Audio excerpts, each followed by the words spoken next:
Welcome to Breaking Par with Bernard Sheridan, the golf podcast that interviews the best and brightest minds in the golf industry. Now, here's your host, Bernard Sheridan.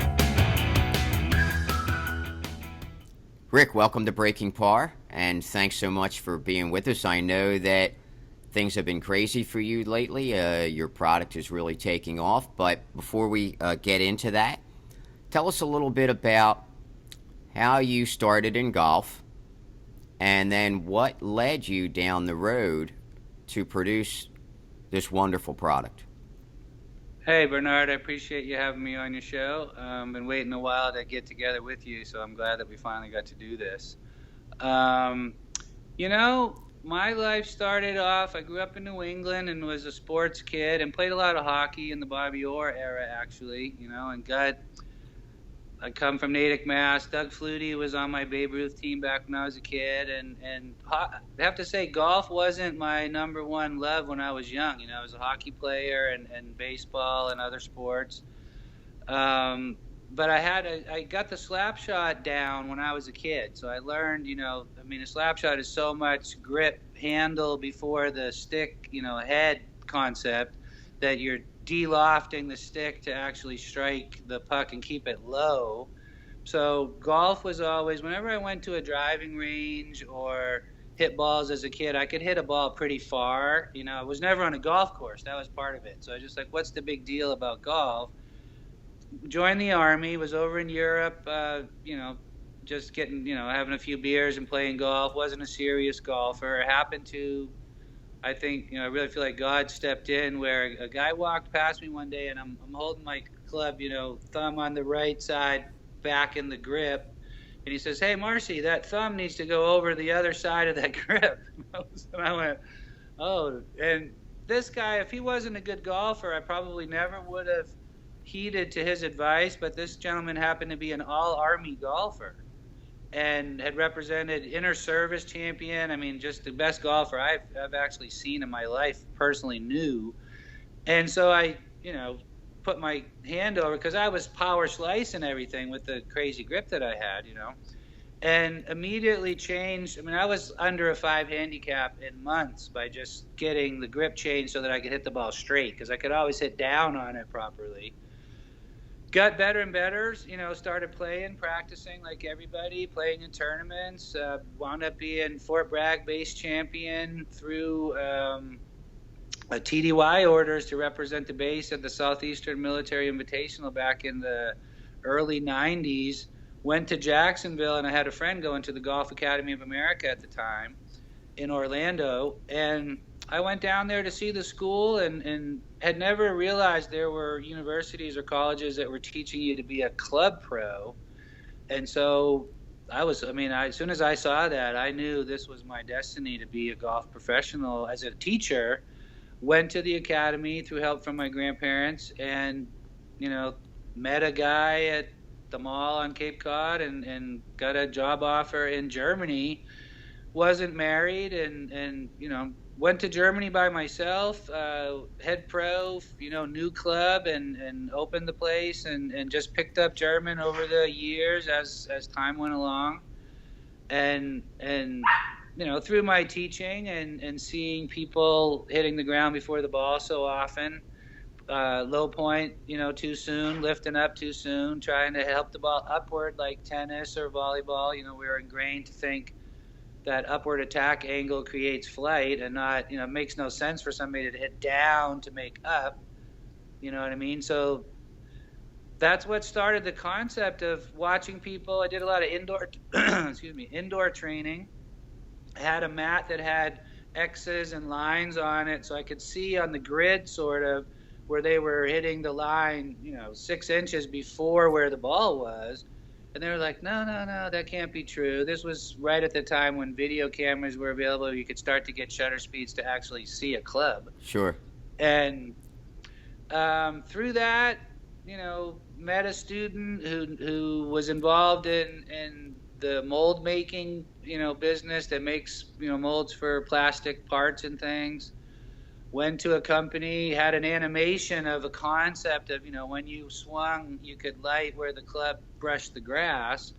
And that's where the whole technology involved, and we got into actually turning a concept into a reality, that it physically worked, and we wound up doing, our device is actually very much like a light curtain in an elevator. When the elevator doors are closing, you reach your hand and there's a light screen in that elevator. And that's kind of they had that technology, and we've laid a light curtain. I mean, they're 2 millimeters, less than an eighth of an inch thick, cloud of light, like a plane of glass. So we've lowered that as close as possible to the top of the grass. So we're not under the grass. We were originally thinking, like an iPhone picking up that disperses energy in such a broad range that you really can't pinpoint the location that way. So it's the light screen that picks up the club coming into the ball. So if you're too low too soon, you're way too close to the ground way too early, which happens a lot for a lot of people. And that's sort of what started that, was just, wanting to find a way to improve ball striking. We've all done the, draw a line on the ground somewhere, or get in the bunker and make with the rake, put a line in the sand, balls to the left, and then start your depending on if you're doing a bunker shot, fairway bunker or a greenside bunker. But fairway bunkers, you want ball first, then ground. I mean, try that drill with almost any normal golfer, and they're going to hit the sand before the ball almost every single time, So not getting sand on you, making it indoors available, making it, something you could do anytime, anywhere, out in your yard, in your house, on a course, on a driving range. That's where I just felt like I've got to try to keep moving forward and to get this out there. It wasn't easy, due to the fact that those technologies don't pick up fast-moving objects. An elevator screen or a safety light screen or for your hand movement into something, or a package dropping through a sorting bin or something, but not a golf swing at 100+ miles an hour. And that took almost 3 years of development just to get us to that, to be able to pick up a swing speed fast enough. And then also at the same time, lithium batteries were coming out, so the battery life situation, I mean, our batteries are so incredible now that, I mean, the unit lasts for days on one charge, like a phone that would last literally a week, because it doesn't take much power to light the curtain, and you're using it shuts back off. I have programming in the electronics that only allows the unit to sit unmanned for 7 minutes. If you're not using it, it's a training device or a learning tool. If you're not using the device, it'll shut off in 7 minutes by itself to sleep, to save the battery life. In case you wander off, I mean, I designed it all through the eyes of a golf professional, where someone could show up, or you decide, hey, let's go play a couple holes, and you forgot to turn off your unit, and now you've killed 2 or 3 hours of battery life. This way, in 7 minutes, it shuts off. When you come back, you just flip the switch on, and off we go again. Right. So, it's just kind of like your computer or whatever. It has a screensaver. Yeah. And it goes to sleep, and then it kind of stops draining the battery so much. Right. Yep. Yeah. I mean, and if you're going to hit balls and you're going to practice, then you're going to take your time. And this is really something that's not a machine gun rapid. It's stand behind it, pre-shot routine, look through the center. There's aiming arrows that go through the unit. The 2 rails are perfectly parallel to the target line, so you can get alignment. It's a alignment helper as well.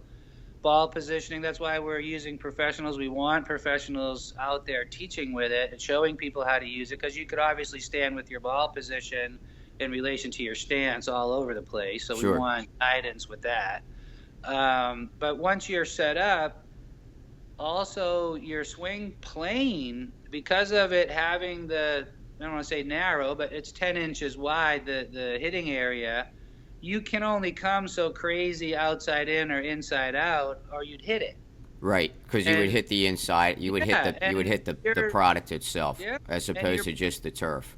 Right, and your brain is smart. It's almost like if you took sliding doors and you had them wide open and you shut them down some, where you might have to turn sideways to go through it. Your brain knows. People underestimate the power of your brain subconsciously and what it knows. that you don't. I see it where people swing planes just get tighter by swinging through that 16-inch long, 10-inch wide zone where you can't be coming at a crazy diagonal angle. You'll see people if they're that new at golf or they're that wild at golf, they'll stop and kind of look back and say, "Hey, I don't know if I want to swing on this," which is kind of a sign where okay, let's start off with a small chipping motion, and sort of that's what I usually do with someone who's a complete beginner. Just start with a chipping motion, build up to a small pitch, to a medium-sized pitch, and just be comfortable. I mean, if you can't pitch a shot and hit down on a pitching wedge, you're not going to learn how to hit down on a 3-iron or a 4-iron or any other of your longer clubs. Sure. Not going to. Sure, of course. I know that when I teach and I'm working on low point, which is a big part of what I do, we always start them with short shots, with chipping and then pitching and Right. And then I do like a hinge and hold drill, Right. to kind of engage their core, or we call it workhorse. Right. Get that rotating through, delivering the club, helps the low point happen further ahead. Right. So the name of the product is? Smart Ball Golf Low Point Impact Trainer. Okay. Smart Ball Golf is all one word. That's the main thing. It's like our brand, Smart Ball Golf. It's on my shirt. One word. Instagram, Facebook, Twitter, all that. It's all under Smart Ball Golf. And we're a low. It's obviously when you're hitting off of a mat, you don't ever really get to the low point because the club is going to bottom out most of the time, unless you just skim the mat. Sure. The low point is, as you all know, past the impact. That's the key. Most people's low point is prior to ball impact, which is obviously not good. And unfortunately, it works. You can hit an acceptable result with your low point way before the ball impact, which is sad but true for all of us, or no one would be poor at golf. If it, you know what I mean? If the result wasn't, and unfortunately, someone hits a ball 125 yards or 150 yards straight, or even curves it, but it lands in their target, they think, hey, I'm happy with that. I'm older. I'm not a pro. I didn't, you know what I mean? And we all know that, a 9-year-old can hit a 200. So, it's sad in that way that people are accepting something that's really not anywhere near their potential. And that's where we really want to help people that are already golfing, like you guys, reach a higher potential, have more fun, more enjoyment. We want to help grow the game. That's really our number one goal, is to help grow the game, just like any other instructors, I think, in the world. People don't strike the ball well. They have poor experiences golfing. And, in my opinion, the biggest reason why the numbers of golfers are down, it's not time, it's not expense, it's lack of success. Those play a role, but the number one issue is they're not good at it. It's not fun to be poor at something. They have other lives. There's other choices. You can go to the movies, and there's no, problem with, doing any performance thing. You're in front of others. It can be embarrassing, as you know. That's part of our whole teaching world. All of us is to try to support people and lift them up, and so that's really where we're helping. And with junior golfers.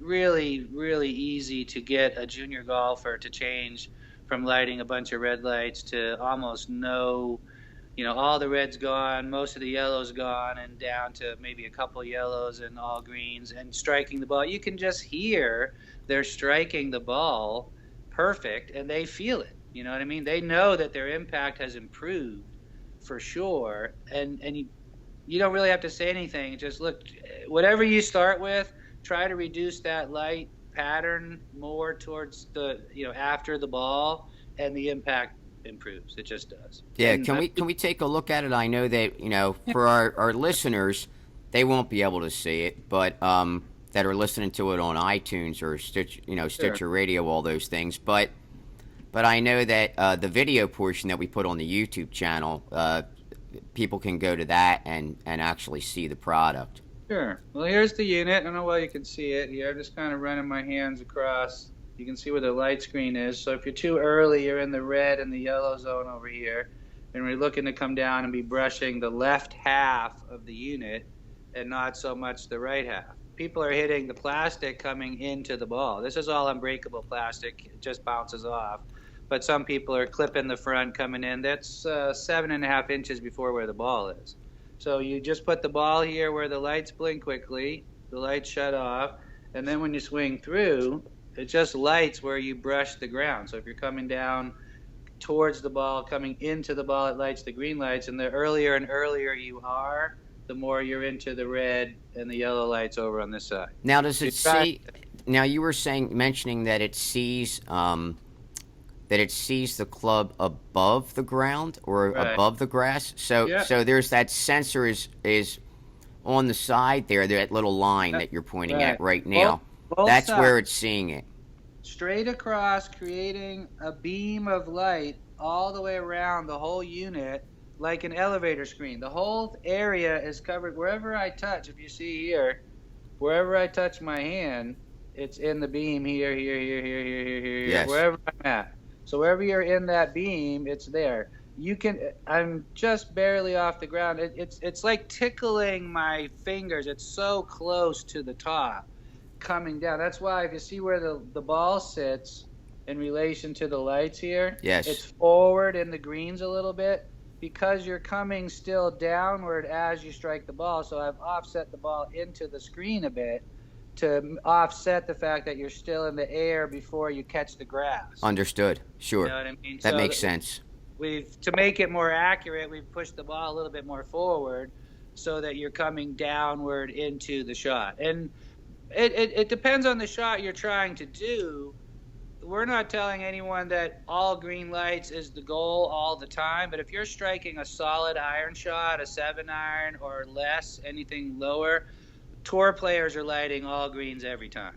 They're not lighting yellows at all. And even if they were, what you'll find is what's very important is consistency. I've had some of the world's best. We have Young and Chun that's using the unit. She's a top 20 in the world. Her swing, if she hits a bunch of 7-irons, her swing, just trying to repeat that same 7-iron 100 in a row, variates at least 5 lights. So she has a 2-inch variance in her low point between every single shot that she's trying to hit identical. People don't get that. People don't see that. That's something that when you're hitting off of the grass and you're hitting divots, you see that divot, ball contact, the divot is after the ball, so you know that you're pretty good. But where exactly did you come into that ball? What's reading that? There's nothing in the, picking up that. Maybe a TrackMan for $25,000, and I'm not sure how accurate. I would say that most people would agree probably their least most accurate part of what they do is the club. Is the AOA part. Yeah, no, I agree. I think that foresight is a lot more accurate when it comes to what exactly is the club doing, and that's because it's shooting high-speed camera at the club and the ball. So. Right. So yeah, whereas that's not as accurate with the ball. So TrackMan's more accurate with the ball than it is with the club. But that's true. And of course, the price point is much higher. What is the price point of your product? We're at $329 is our retail price. So we're a tenth the price of anything on the market, pretty much that's electronic. That's the, and we have wholesale pricing at info@smartballgolf.com. Any pros out there? Obviously, we have a wholesale program for professionals and sales people, but our retail price is down to $329. We've moved into full production, so I've been able to lower our costs. We're in our second production run now of 1,000 units, so we're things are going good. We know that things are going good, so we've got units at Doral in Miami, Chelsea Piers in New York City. Some tour coaches are using it, and part of it is the plight to get out there. Nobody does anything for free, kind of thing. So we don't have a huge budget to pay tour players like, Titleist. I look at the Titleist commercials this weekend and I see 7 pros in one commercial, and I'm thinking, man, Oh yeah, well, I I wish mean, we you're had. talking about super deep pockets when you're talking Yeah, about it's like, Titleist. man, I wish we had a financial partner that would, had $100 million company that could just, bang, here, let's get 7 PGA Tour pros talking about it. I'm pretty sure I would just want to help people. We want to help as many people as we can. It's just like everybody out there. You guys are doing your piece to try to influence as many people as you can in a positive way, and that's what we're trying to do too, is to teach people safely. My biggest thing is watching someone. It's almost inevitable that anyone who's golfed and isn't good and still golfs, that they're pickers. I mean, 90% of them are pickers. They're not divot takers. If they are divot takers, they're not aware of how to take a divot. That they're you know what I mean? They hit a good shot and they don't even know, oh, did you notice you took a divot with Well, that one? they train themselves to pick, and they Yeah, don't even yeah, realize that they train themselves to yeah, pick, because if they didn't, they would hit the ground before the ball. yeah, So exactly. so automatically, because they're releasing the club early, Yep. what they do is they start to ever so slightly change their posture or do whatever it takes Right. to not Elbow hit that bend. ground first. They don't even realize they're doing it. They're doing it Oh, subconsciously, but they've correct. literally trained themselves to Yep. do that. Exactly. As opposed to a product like this, what can help them start to understand how to train themselves to hit the ground, and to Right. hit the ground ahead of the ball, not Right. before the ball, or I mean, even And really at the ball is fine. yeah, exactly. And that's the thing too, is there's plenty of golfers out there that are pretty good golfers that might be a 5 yellow lighter, let's say, where they're catching the ground an inch or 2 before the ball. As long as it's firm, as long as, summertime, those are the kind of people that get really good results in the summertime, and then they wonder, why do I fat a lot of shots in the spring and the fall? Yeah, because the ground is so much wetter. Yep. And it Blows, and you're like, wow, it what receives the happened? club, and it slows the club head down, whereas opposed to, I mean, it's kind of just like hitting on a mat, and opposed to hitting on turf. Right. When players hit on a mat, they can hit behind it a little bit and still get away with it. And when they hit on grass, it's a little bit softer. Right. They can't get away with it as much. No. And it depends, like you said, it depends on the lie, depends on where you're playing. If you're a Texas golfer where it's really firm, hard clay under the grass, the skip shot works a lot better. I'm sure, I live in Florida like you do. I remember when I first came down here to the golf academy, I would hit so many exploding shots that the ball would go 20 yards Yeah. with a 150 shot. Because I would hit that sand would just explode, and I was off by a couple inches, And it's funny, but when I use my trainer myself, I'm a 3, 4, 5 yellow lighter, and I've got to push myself to be more forward and to hold the release a little longer to get to the green zone. I know it myself. It's part of that process of getting away, and those are the pretty good golfers. I always say a really poor golfer, weight back, hands back. A decent golfer, too, actually a fairly excellent golfer could be weight forward, scooping through impact with their wrist breakdown, and then pros are hands forward, body forward. I mean, that's kind of in a nutshell the story, and that's kind of what the light pattern shows. I look at the yellow zone as what I call the danger zone, sort of like if you're in a fairway bunker from 150 from the green, how many out of 10 do you put pin high? I don't care if it's all, you miss left or right, or maybe 5, 10 yards short or long, but that you got it green high. I mean, I just went to the academy a month ago, and no one there said more than 7 out of 10. And most of them said 5 or less. Yeah. Most golfers get in the fairway bunker 150, they take their 150 club, they swing, it goes 75 yards, they're happy as a clam, they rake their bunker, they move out, and they don't even realize I just gave away a shot right there, and I don't even know why. Yeah. Don't even know why. It's heartbreaking. So, we're just trying to help educate the public like yourselves on what as half the world of golfers, their idea of correct is wrong. They're already what they think is correct is already incorrect. I mean, Oh yeah, no, absolutely. They're trying to make everything happen at the ball, right? which Yep.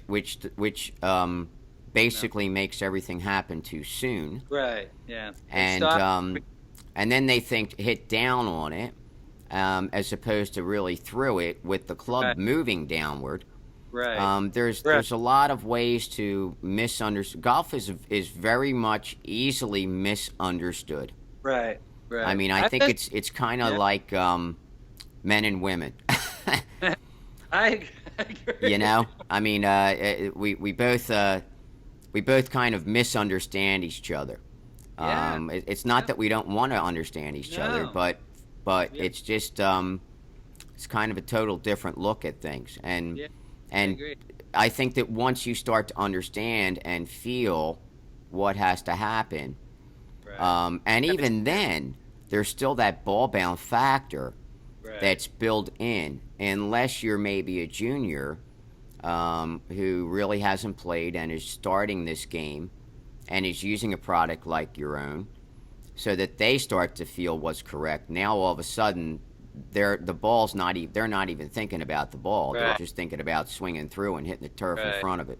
Exactly. I mean, I kind of part of you had asked earlier about how I come up with the concept. A big part of it too was, I forgot to mention, was reading about the blind World U.S. Blind Golf Championships back in Golf Week magazine back in the 90s. And I mean, I knew blind people golf, but I figured they shot 100 and something, and that the world record was 74 blew my mind. And that's what really got me to thinking, how would a blind man shoot 74? What's he doing? And that's part of my talent as an athlete, was able to, be someone, put myself in the shoes of somebody else and watch and mimic. So I'm closing my eyes and thinking, okay, what am I focusing on? I ask people this all the time. What's the blind guy focusing on? Is it green or is it white? Do you know how many people have said white? Yeah. 90%? Yeah. He's not focusing on anything but green. He's going to hit the ground, be right where the club is, like you said, pretty much where the sole plate is at address. I want to hit the ground right there and hit pretty much simultaneously the ball. Then comes the ground contact. Whether it's a big divot, a deep divot, a thin divot, he doesn't care. He's not, you know what I mean? He can feel if it drags through, and, you want to find that happy medium. That's kind of what's nice about our devices. You can start off swinging where you're barely skimming the top of the grass, and then you can kind of lower them a smidge, lower, until they're catching the foam, so that, they'd be taking a divot as opposed to just, and I've heard stories of people watching, I want to say it was Stricker or another player like that, where he hit 50, at a range somewhere, and he didn't take one divot. He brushes the grass after impact. Perfect. No problem. I've got no problem with that. That person might be a bit more yellow lighter than a steeper, deeper divot person. So what? Then let's say you're a 4 yellow lighter. I would give anyone $1,000 right now that could do 15 straight 4 yellows and not do 1-5, 1-6, 1-7, or 1-3. That you were within 1 centimeter of attack angle every single swing, 15 in a row. No way. Yeah, it's it's funny, but that's another thing about golf, is that that's why it's so difficult, and that's why you hear tour pros say they hit 2 or 3 shots around that exactly the way they envisioned it, and it's because there's so little tiny nuances that change in the way the body works through the swing. Sure. That it's not always going to be the exact same way every single time. No. It can be close to that. Right. And as long as it's a certain level of that, right, then you're going to have a great amount of success. Exactly. But if it's totally drastic, right, then no. So, which is like a high handicapper, where they say, hey, one day I play great, and then I go out the next weekend, and I play terrible, and I didn't do anything different. Well, it's because they were having a lucky day, and and they were and everything was synced up, Right. and for Yep. some reason they weren't thinking about the ball. Let's say that day, they might have been a little bit more target focused, or whatever it may be, or just trying to take a divot, Right. and they may not even have realized it. So Right. so a product like this can definitely help them start to feel that, realize it a little bit more, Right. get a better understanding for it. So where is the best place now, right now, that our listeners can be able to purchase your product? Right now, there's three big places: either smartballgolf.com, our website, optishotgolf.com, or golftrainingaids.com. We're at all three of those places, same price point. So any of those three. Our website for pros at info@smartballgolf.com is where you get information on wholesale pricing and pro pricing for the instructors out there, for the pro shops out there, and for the listeners, smartballgolf.com. And like I said, we're also on optishotgolf.com and at golftrainingaids.com. That's great, And Rick. working with DW Quail Golf as well, and we should be for sale with David Quail and DW Quail soon as well. So we're growing, getting more and more stuff out there, connecting with more and more people.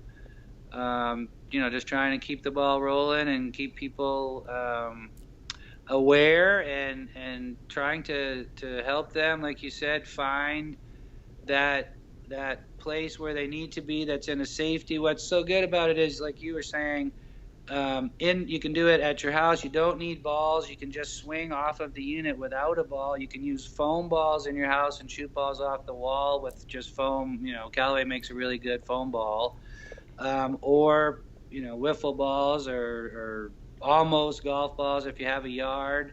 Take it to any range you want to and just hit balls at the driving range, and slowly work that fear away. I mean, the biggest reason why people, like you said, are pickers and they don't hit down, they're afraid. They've hit in front of the ground. It's not a pleasant experience. If you go full bore and hit 4 or 5 inches in front of the ball and the club hangs in the ground, a lot of younger guys and men, suck it up and they get through it. But most of your women out there, I mean, gosh, the amount of women that are not divot takers is absolutely massive.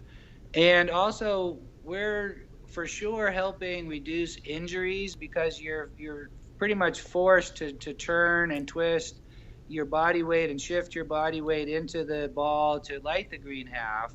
So you're not standing static with your legs still while your torso's turning and your shoulders are torquing your back. Right, you're not hitting it flat-footed. Exactly. Exactly. We would definitely be reducing injuries in golf. It's not a study we've worked on yet, but I know for sure that that's a fact. No, I totally agree. I mean, if you can get it, and I have a lot of players who say that too, and try to get them to push off that back foot right away at the top of the backswing. Right. That's going to help relieve a lot of lower back strain. Absolutely. And that's move that divot forward. That's the compromise, is how do you hit up on a ball like you do with tennis and volleyball, which everyone started as a child. So you think upward diagonal attack angle hitting creates flight. That's like in your subconscious. That's the biggest problem we have in golf. And to get someone to try to go against what their gut feeling is, a kid can do it because they don't really have a gut feeling yet. They haven't made it a fact. Grown-ups have pretty much made it a fact that this is what you have Well, to do. if baseball bats and tennis rackets had loft, they wouldn't be doing that. Oh gosh, the world. But golf clubs have loft. They're not a baseball bat or a tennis racket. No, the only So there's a completely different concept. And that's what throws a lot of people off. They're not allowing the loft to do its job. They're trying to add loft. Yep. Which is not working. And the sad part is that when their attempt to help add loft doesn't work, what's their answer to the next attempt? More help or less help? More help. They think they're trying to add more loft. Yep, and it's even worse. It's like a catch-22, and you just sit there and go, no. Yep. So there's another part of your answer to, why I developed this was, please focus on brushing the grass after the ball impact. We're also trying to, I've got some people that know some people at Top Golf, and I just think this would be the biggest if we could get into Topgolf, where the people that went to Topgolf used I mean, how many people go to a Topgolf facility, have fun, drinking and eating and enjoy the experience, but their golf striking of the ball really wasn't very good. Yeah, I mean, you could build these things right into the mat. Yep. So that they're always hitting off of that same spot. It would be the biggest. I mean, if Topgolf somehow would partner with us, we could change the world more than anything out there. I really believe that to be true. And because we get a lot more. Number one, that's more of a recreation, like it's more of a fun social thing. Right. So what that's going to do is people are going to more apt who don't really play golf go to a place like that to have fun. Right. Then with your product, they're going to learn how to do it even better. Now all of a sudden they're going to get interested in golf. Exactly. And then eventually go to real golf courses. That's right. The whole thing. I know that we would grow the sport.